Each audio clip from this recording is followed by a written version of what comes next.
When you look at history, the first thing that always collapses is not the desire for value, it is the illusion of value. Paper money looks strong until trust begins to fade, and once trust breaks, it falls faster than people can react. That is why owning real assets becomes the difference between those who survive and those who struggle. Real assets are not promises, they are power. Land does not disappear because of inflation. Gold does not argue with political decisions. Food does not lose its importance because a currency is reprinted. Energy, resources, skills, and productive systems hold their ground when everything else starts shaking. And yet most people spend their lives chasing numbers in bank accounts, believing that stability comes from what is printed rather than what is owned. The truth is, wealth is not what you see on a screen. Wealth is what you control when systems fail. When economies weaken, prices rise, and currencies lose purchasing power, the people who already position themselves in real, tangible value are the ones who stay standing. This is not about fear, it is about awareness. Because every major financial disruption in history rewarded those who prepared before the crowd understood what was happening. Real assets create independence, they create leverage, and most importantly, they create protection against uncertainty that no policy can fully prevent. The poor wait for certainty, but certainty is never the doorway to opportunity.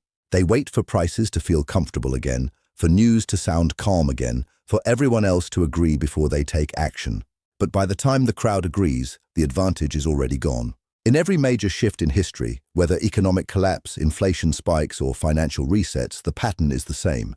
Hesitation becomes a cost, and delay becomes loss. The prepared do not wait for permission from the situation. They read the early signals and move while everything still looks uncomfortable. Because opportunity does not arrive dressed as safety, it arrives as uncertainty that most people are afraid to touch. Those who move early are not lucky, they are alert.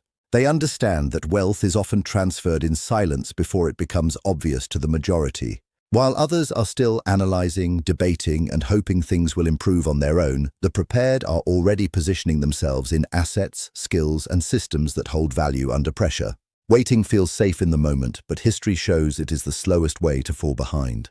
The real divide is never between rich and poor. It is between those who act early and those who wait too long to realize what early meant. Stop spending like a consumer who believes money is meant only for comfort, status, and temporary pleasure.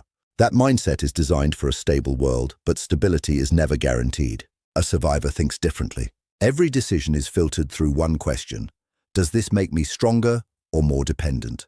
Consumption without direction drains future security, while intentional spending builds protection against uncertainty.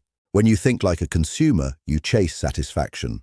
When you think like a survivor, you build systems that can hold you when satisfaction is no longer affordable. Survivors understand that money is not just for living well today, it is for staying alive tomorrow.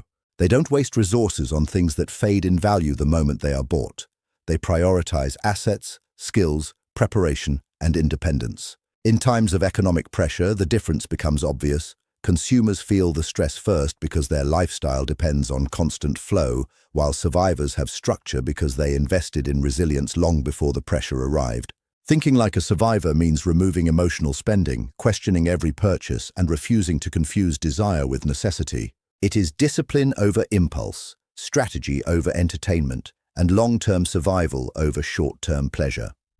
History never repeats in the exact same way, but it always moves in patterns that reveal themselves to those who are willing to see. The names change, the currencies change, the technology changes, but human behavior stays the same.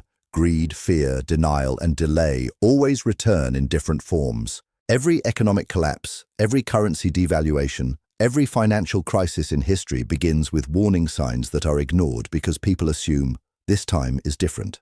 That assumption is where most of the damage begins. History does not scream its lessons. It whispers them through rising prices, growing debt, weakening trust, and increasing dependence on unstable systems. And yet most people only recognize the lesson after the consequences have already arrived. The warning is never hidden. It is simply uncomfortable to accept early. Those who study history learn that preparation is not paranoia, it is pattern recognition. When systems begin to strain, when money loses purchasing power, when uncertainty starts to spread quietly, history is already speaking. The mistake is not that people don't have information. The mistake is that they underestimate what that information means. Those who listen early adjust their position, protect their value, and reduce their exposure to systems that are showing signs of stress. Those who ignore it assume stability will continue forever until the moment it no longer does.